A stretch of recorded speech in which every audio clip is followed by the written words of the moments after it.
A few hours ago, I discharged my last duty as King and Emperor.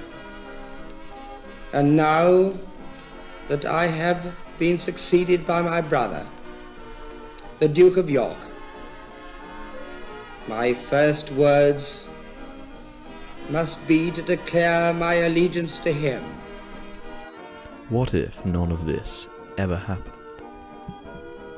In November 1936, Prime Minister Baldwin informed King Edward VIII that he and his government could not and would not support the king's marriage and would resign if necessary.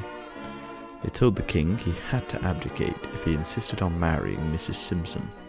The other political parties made it known that they too would refuse to form a government. In December, King Edward decided to call Baldwin's bluff, and so summoned him to the palace and informed the Prime Minister that he refused to give up neither his love for Mrs. Simpson nor the crown. Baldwin, a man of his word, tendered his resignation, leaving the country without a government. Edward tried to find a new Prime Minister among the Liberal, Labour and Conservative parties, but his efforts were unfortunately in vain. Finally, Edward invited his friend, Oswald Mosley, to the palace and appointed him Prime Minister. The appointment of Mosley, known for his extremist right-wing views, and the fact that he was not currently a Member of Parliament, caused outrage in both the Commons and the Lords, with both MPs and peers alike walking out. In an effort to preserve the machinery of government, Edward refused to dissolve Parliament, and so a rump Parliament was formed of monarchists, Mosleyites, and a handful of idealists who believed they could continue to influence events through the proper channels. Between January and April 1937, violent clashes took place across the country. With police forces no longer able to keep the peace, they called for support from the army. Edward, unwilling to deploy troops against his own people and ensure that they would obey his orders anyway, instead authorized the raising of auxiliary constabularies. Given the task of assisting the regular authorities to restore order, the auxiliaries took a heavy-handed approach and were soon seen as an example of King Edward enforcing personal rule, which only led to increased determination from his opponents. In May, crowds gathered around Westminster Abbey for King Edward's coronation. Security was very tight, with the king travelling in a closed car, and the route was lined with soldiers from the Guards regiments and members of the Metropolitan Auxiliary Constabulary. As the king's car entered Parliament Square, shots were fired, and as the king's car raced off towards the Houses of Parliament, chaos ensued. The auxiliaries, believing the shots came from the assembled Londoners, started firing into the crowd. In response, the Guards opened fire on the auxiliaries. Both sides fired on each other for 15 minutes until senior officers managed to call a ceasefire. Edward immediately called on Mosley to impose martial law. The auxiliaries' powers were extended further, and a curfew was introduced across the country.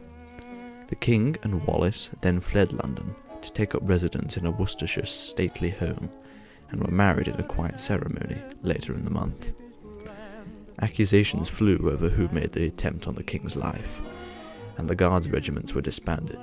The soldiers were sent home, their honour besmirched, and deeply resentful.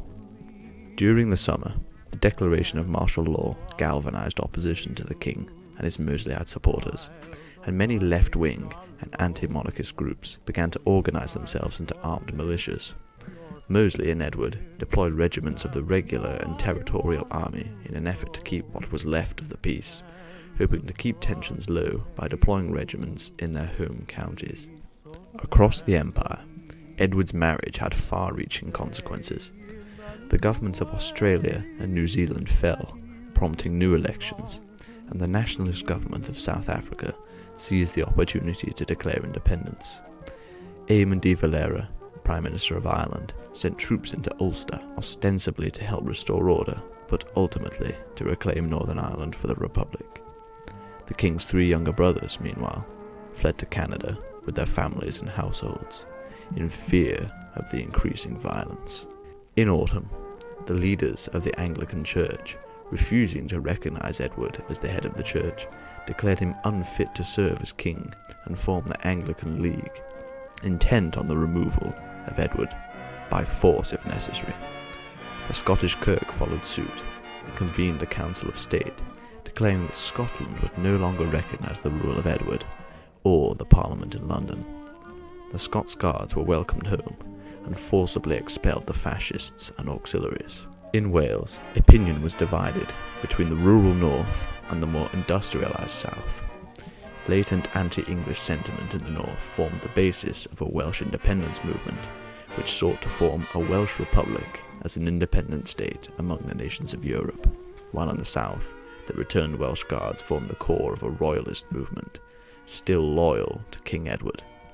In Liverpool, widespread opposition to the BUF came to a head in the form of a dockers' strike, as men refused to unload supplies destined for BUF and auxiliary forces. BUF units from Manchester were sent to break the strike, but found themselves opposed by a huge crowd of demonstrators, led by the mayor himself. Peaceful protests quickly escalated into violence, and the BUF called for support from the auxiliaries. The auxiliaries too found themselves outnumbered and overwhelmed, and the army were called in. The local Liverpool regiment were first to arrive, and when ordered to open fire on the crowd, the officers instead told their men to stand down, and then approached the mayor to offer the services of the regiment to the city itself. Feeling secure with his new defence force, the mayor declared Liverpool a free city that would not participate in the madness gripping the rest of the country. In the winter months, Cornwall split into a variety of small factions, some supporting the king, some seeking independence, some just hoping to protect their homes. Violence began to spiral out of control, and the Duke of Cornwall's light infantry were deployed to maintain order. Two Cornish militias formed, a nationalist force known as the Kurnow Liberation Army, and a royalist force called the Cornish Democratic Royalist Party. The KLA began a guerrilla campaign against royalist forces and bases both in Cornwall and across the border into Devon, bringing them into direct conflict with the Devonshire Regiment of the regular army. Outnumbered and outgunned, the KLA retreated back into Cornwall, pursued by the Devonshires, who in turn found themselves in conflict with the Duke of Cornwall's regiment, who in the confusion believed the Devonshires to be an invasion force. The two army regiments opened fire on one another, and skirmishes broke out along the border. The Devonshire regiment withdrew, but the die was cast. Army regiments were now acting independently of high command, and units across the country found themselves increasingly drawn into the conflict. Lacking directions from above, local officers responded to the situation as they saw fit, and soon the British Army was divided with different units, fighting on all sides. As the year dawns on 1938, the country is divided. Geographically, politically, ideologically, spiritually. At every level of society there's a rift. There are factional strongholds, contested areas, swaths of no man's land, and flashpoints across all the British Isles. Everyone is drawn into the conflict on one side or another, for when an island is at war, no man is an island. You will decide the future of the British Isles.